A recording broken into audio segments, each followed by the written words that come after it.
नमस्कार, KP news के Rajasthan bulletin में आपका स्वागत है। मैं हूं अश्विनी आपके साथ। चलिए एक नजर डालते हैं आज की सुर्खियों पर। कांग्रेस परिवार को आगे बढ़ाने का कर रही है काम, प्रेमचंद बैरवा। अयाना में भाजपा प्रत्याशी ओम बिरला के समर्थन में जनसभा को किया संबोधित। निर्भय और निडर होकर मतदान करने की अपील के साथ इटावा कस्बे में फ्लैग मार्च निकाला। रेलवे कॉलोनी क्षेत्र के भदाना में पुत्र द्वारा पिता की हत्या के बाद पुलिस ने मृतक पिता का करवाया पोस्टमार्टम, जांच हुई।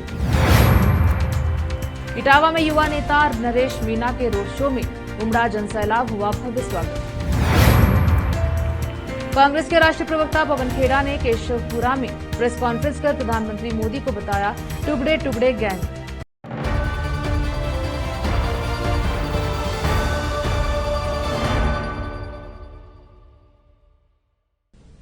समाचारों का सिलसिला शुरू करते हुए देखते हैं समाचार विस्तार से।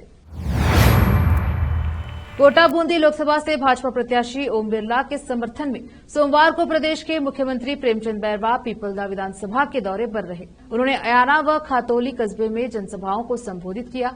इस अवसर पर उन्होंने कांग्रेस पर तंज कसते हुए कहा कि कांग्रेस के नेताओं को परिवार की चिंता है, सोनिया को राहुल की, गहलोत को अपने बेटे की, जबकि देश के प्रधानमंत्री नरेंद्र मोदी ने देश को विकसित राष्ट्र बनाने में लगे हैं। बाबा साहेब अम्बेडकर जी के सपने को पूरा करने का काम कर रहे, गांव व गरीब और वंचित को आगे बढ़ाया है। वही बाबा साहब को भारत रत्न देकर सम्मान देने का काम किया है। कांग्रेस ने कुछ नहीं किया। प्रदेश व देश के लिए भाजपा की सरकार मिलकर देश को विकसित करने का काम करेगी। भाजपा प्रत्याशी को हर बूथ से विजय बनाने का आह्वान किया। इस अवसर पर पूर्व मंत्री रामगोपाल बैरवा, पूर्व विधायक प्रभुलाल वर्मा, हेमराज मीणा, प्रधान रिंकू मीणा, पूर्व प्रधान विजय शंकर नागर, मानवेंद्र सिंह सहित कई कार्यकर्ता मौजूद रहे। वहीं उप मुख्यमंत्री के पहुंचने पर लोगों ने जगह जगह स्वागत किया। इटावा से जितेंद्र नागर की रिपोर्ट। खत्म नहीं कर पाएंगे। माननीय नरेंद्र मोदी ने कहा कि मैं जिंदा रहूंगा जब तक न तो इसको छेड़छाड़ करने दूंगा और न खत्म करने दूंगा। ये संकेत दे रही है। तो ये हमारा यशस्वी प्रधानमंत्री जी हमें कह रहे हैं कि इतना गुमराह होने की जरूरत नहीं है, क्योंकि सरकार ने काम तो किया नहीं था, लेकिन अब उनके पास कोई चारा नहीं है गुमराह करने का। उनके पास कोई आदमी चुनाव लड़ने वाले नहीं है। हर सीट को दूसरी पार्टियों में समझौता करके उन सीटों को दे रहे हैं। इसके अलावा इनकी क्या बिगड़ेगी? इनको चिंता है तो केवल और केवल अपने परिवार की चिंता है, अपने वंशवाद की चिंता है। सोनिया गांधी जी को, अपने राहुल जी की चिंता, उनको चुनाव लड़वा रही है, उनके लिए जिताने के लिए भाग रही है। और अशोक गहलोत जी अपने बेटे को चुनाव लड़ने के लिए वो गांव गांव घूम रहे हैं। अरे ऐसी स्थिति क्यों हुई आपकी? आपने 5 साल में इस राजस्थान की जनता की सुध लेते, आम गरीब पिछड़े और वंचित लोगों की सुध लेते, उनमें हमारे युवा भाइयों की सुध लेते, जिनको आपने बेरोजगार से बेरोजगार बनाया। इसलिए मैं कहना चाहूंगा आपसे गुमराह होने वाली नहीं है। प्रधानमंत्री नरेंद्र मोदी के कल बांसवाड़ा की चुनावी सभा में दिए गए बयान पर पूर्व सीएम अशोक गहलोत की प्रतिक्रिया सामने आई है। सीएम गहलोत ने कहा है कि मुझे समझ नहीं आ रहा है कि प्रधानमंत्री को कांग्रेस के मैनिफेस्टो में ऐसा क्या दिख गया जो वे बेतुकी बातें कर रहे हैं। गहलोत ने कहा कि पीएम ने पहले कांग्रेस मैनिफेस्टो को मुस्लिम लीग से जोड़ा और अब उनके बयान उनकी बौखलाहट को दर्शा रहे हैं। मोदी कांग्रेस की किसी भी गारंटी के बारे में बताए जिसका लिंक मुस्लिम लीग से हो। कांग्रेस की सभी गारंटी आम आदमी के लिए है। अशोक गहलोत ने कहा कि मोदी जानते हैं कि पहले चरण में कम वोटिंग से भाजपा को भारी नुकसान हुआ है, इसका असर दूसरे चरण पर भी होगा, लिहाजा वे माहौल बिगाड़ने की कोशिश कर रहे हैं। अशोक गहलोत ने कहा कि किसी भी प्रधानमंत्री से ये देश कभी अपेक्षा नहीं करेगा कि वो ऐसे बयान दे। प्रधानमंत्री किसी एक पार्टी का नहीं होता, पूरे देश का लीडर होता है। उन्हें इस तरह का बयान नहीं देना चाहिए। गहलोत ने कहा कि वे घबरा गए हैं, इसीलिए प्रधानमंत्री, गृह मंत्री बार बार राजस्थान का दौरा कर रहे हैं। राजस्थान में कांग्रेस एक तरफा जीतेगी। सभी 25 सीटों पर हम समान रूप से प्रचार कर रहे हैं। ऐसा नहीं है कि पूर्व मुख्यमंत्री के बेटे पर विशेष ध्यान दिया जाता है। गौरतलब है कि बांसवाड़ा की चुनावी सभा में पीएम मोदी ने कांग्रेस के मैनिफेस्टो पर सवाल खड़े करते हुए कहा था कि कांग्रेस देश में भ्रष्टाचार को फैलाने वाली पार्टी रही है। अगर कांग्रेस सत्ता में आई तो फिर से वर्ग विशेष को लाभ पहुंचाने का काम करेगी। इटावा लोकसभा चुनाव के द्वितीय चरण में कोटा बूंदी लोकसभा क्षेत्र के लिए 26 अप्रैल को मतदान होगा, जिसको लेकर निर्भय और निडर होकर मतदान करने की अपील के साथ कोटा के इटावा कस्बे में इटावा डीएसपी शिवम जोशी के नेतृत्व में फ्लैग मार्च निकाला गया। फ्लैग मार्च में सुरक्षा बल के जवान कस्बे के मुख्य मार्गों से होते हुए निकले और लोगों को निडर होकर मतदान करने का संदेश दिया। इस दौरान पीपलदा तहसीलदार अरुण कुमार सिंह, इटावा सीआई मंगलोल मांगेलाल यादव और सुरक्षा बल के कमांडेंट मौजूद रहे। इटावा से जेके नागर की रिपोर्ट। कोटा शहर के रेलवे कॉलोनी इलाके का बदाना में कुल्हाड़ी से पुत्र द्वारा पिता की नृशंस हत्या के बाद पुलिस ने आज पुलिस से मृतक पिता का पोस्टमार्टम करवाकर शव परिजनों को सौंप दिया। आईपीएस पंकज ने बताया कि रविवार देर शाम को बदाना में दयाराम घेगवाल की हत्या उसके पुत्र महावीर द्वारा कर दी गई थी। आरोपी महावीर नशे के आदी था तथा मानसिक अवसाद में रहता था। जिस समय वह घटना हुई, मृतक की पत्नी मजदूरी के लिए बाहर थी। पुलिस ने आज एमबीएस अस्पताल की मॉर्चरी पर मृतक का पोस्टमार्टम करवाकर शव परिजनों को सौंप दिया। थानाधिकारी आईपीएस पंकज ने बताया कि आरोपी पुत्र को शीघ्र गिरफ्तार किया जाएगा। यह आपको बता दें कि मृतक दयाराम का एक पुत्र किसी मामले में झालावाड़ जेल में बंद है। कोटा से संवाददाता आसिफ खान की क्या मामला है? कल 5 बजे के आसपास थाना रेलवे कॉलोनी में हमें एक खबर मिली कि किसी की हत्या हो गई है बदाना में। तो पुलिस टीम मौके पर पहुंची। वहां हमें एक पुरुष जो दयाराम जी हैं, 60 वर्षीय पुरुष हैं, वो अपने घर की चारपाई पर लेटे हुए मिले और वहीं पर खून सूख गया था एक तरीके से। तो वो मिला। हमने तभी की तुरंत घटना की गंभीरता को समझते हुए एफएसएल टीम को और डॉग स्क्वाड को बुलाया। इसमें फर्दर तफ्तीश जारी है, मुलजिम को जल्द ही पकड़ के। सर, ऐसा सुनने में आया है कि उसके बेटे ने उसकी हत्या की है। हाँ, ये पता चला है कि उसका बेटा जो थोड़ा नशे पत्ते करता है, उसने ही उसकी हत्या की है। तो हम और फर्दर तफ्तीश के बाद पूर्णतः बता। आरोपी की तलाश जारी है। बिल्कुल जारी। आपका नाम बताएं। मेरा नाम पंकज है, मैं एसएचओ रेलवे कॉलोनी और आईपीएस प्रोबेशनर। Thank you. रोकते हैं समाचारों का सिलसिला, लेते हैं छोटा सा ब्रेक। हिंदुस्तान के हर कोने में हम हैं मौजूद। 24 घंटे हालात पर गहरी नजर, खबरों से जुड़े चुपते सवालात और आपको दिखाता है धार्मिक, सामाजिक, राजनीतिक, लोकल और इंटरनेशनल न्यूज की सबसे बेहतर कवरेज जो आपको रखती है हर पल बाखबर। देश और दुनिया भर की खबर के लिए देखते रहें KP news 24/7।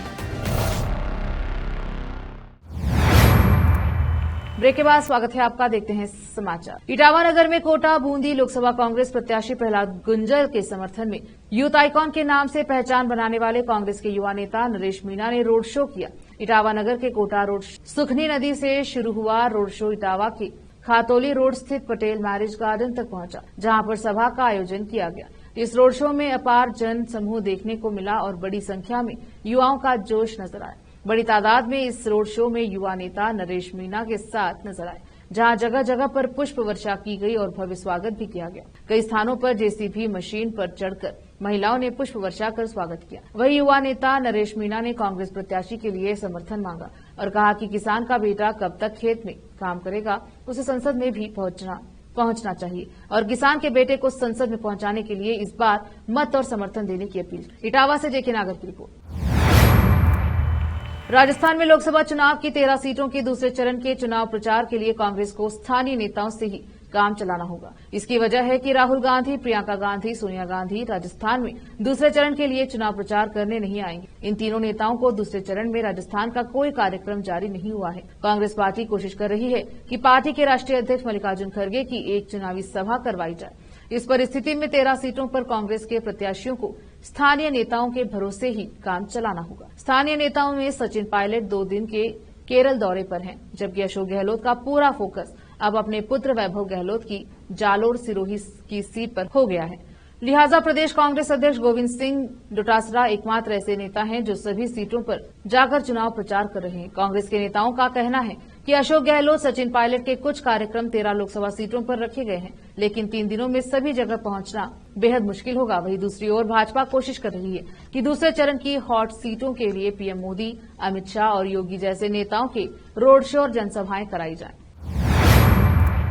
Kota Congress party के राष्ट्रीय प्रवक्ता पवन खेड़ा सोमवार को कोटा शहर के केशवपुर में प्रधानमंत्री मोदी को टुकड़े टुकड़े गैंग बताया। उन्होंने कहा कि उन्होंने देश के कई दलों को तोड़ा है, आज से हम उनका नाम टुकड़े टुकड़े गैंग रख रहे हैं। पवन खेड़ा ने कहा कि संघ संविधान विरोधी है, यह संविधान बदलने के मूड में है, जिसको हम नहीं होने देंगे। उन्होंने कहा कि जब जब भाजपा सत्ता में आती है, यह संविधान बदलने की बात करते हैं, यह दलित व आदिवासी विरोधी है। एक प्रश्न के उत्तर में खेड़ा ने कहा कि कांग्रेस भारत की सबसे बड़ी पार्टी है और हम देश में सबको साथ लेकर चलने पर विश्वास रखते हैं। उन्होंने कोटा बूंदी से भाजपा उम्मीदवार ओम बिरला पर हमला बोलते हुए कहा कि 10 वर्षों में उनसे एक एयरपोर्ट नहीं बना, कोटा बूंदी की जनता उनसे क्या उम्मीद कर सकती। प्रेस कॉन्फ्रेंस में कांग्रेस जिलाध्यक्ष रविंद्र त्यागी सहित अनेक नेता मौजूद रहे। संवाददाता आसिफ खान की रिपोर्ट। इनको भी बराबरी का हिस्सा मिलना चाहिए, उसमें उन्होंने सबके बारे में बात की। क्या प्रधानमंत्री को दलितों को अधिकार देने में आपत्ति है? ये देखिए नियत सामने दिखाई दे रही है। छिप रहे हैं मुसलमान के पीछे, हमला बोल रहे हैं दलितों पर, हमला बोल रहे हैं आदिवासियों पर। यही इनकी नीति है, यही तो पोल खोलते हैं, खुद अपनी पोल खोल देते हैं। देखिए अभी आपने मुझे बोला, मेरे दिमाग में आ गई बात। आप भी शायद उनके खिलाफ हो लगता है। अच्छी पोल खोली आपने, थैंक यू। आप ये बताइए, मनमोहन सिंह जी ने कहा दलितों, शोषितों, वंचितों, माइनॉरिटीज, जिसमें जैन भी आते हैं, सिख भी आते हैं, ईसाई भी आते हैं, मुसलमान भी आते हैं, सब आते हैं। एक चीज उठाई मोदी जी ने, उसके पीछे छिपे और हमला बोल दिया दलितों पर। ये दलितों के लिए कुछ भी हो जाए, उनको कोई लाभ न पहुंचे, ये संघ की पुरानी मानसिकता है। संघ नहीं चाहता कि दलितों और आदिवासियों को कुछ भी मिले इस देश में। संघ को लगता है ये देश सिर्फ एक जाति का है। अरे साहब, ये देश सबका है। संघ तक को हमने बर्दाश्त कर लिया, ये देश उनका भी है।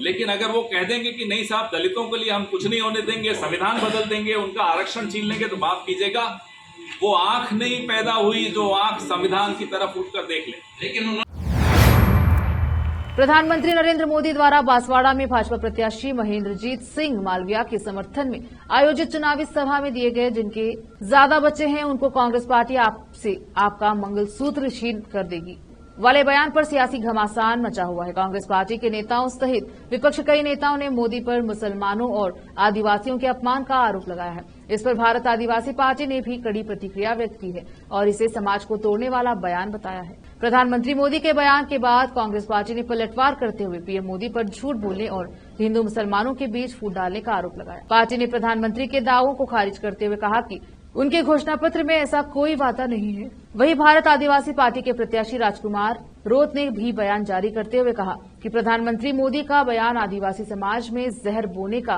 प्रयास किया गया है और वह धर्म के नाम पर लोगों से वोट मांग रहे हैं, जो आदर्श आचार संहिता का उल्लंघन है। फिर से एक नजर आज के मुख्य समाचारों पर। कांग्रेस परिवार को आगे बढ़ाने का कर रही है काम, प्रेमचंद बैरवा। अयाना में भाजपा प्रत्याशी ओम बिरला के समर्थन में जनसभा को किया संबोधित। निर्भय और निडर होकर मतदान करने की अपील के साथ इटावा कस्बे में फ्लैग मार्च निकाला। रेलवे कॉलोनी क्षेत्र के भदाना में पुत्र द्वारा पिता की हत्या के बाद पुलिस ने मृतक पिता का करवाया पोस्टमार्टम, जांच शुरू की। इटावा में युवा नेता नरेश मीना के रोड शो में उमड़ा जनसैलाब, हुआ भव्य स्वागत। कांग्रेस के राष्ट्रीय प्रवक्ता पवन खेड़ा ने केशवपुरा में प्रेस कॉन्फ्रेंस कर प्रधानमंत्री मोदी को बताया टुकड़े टुकड़े गैंग।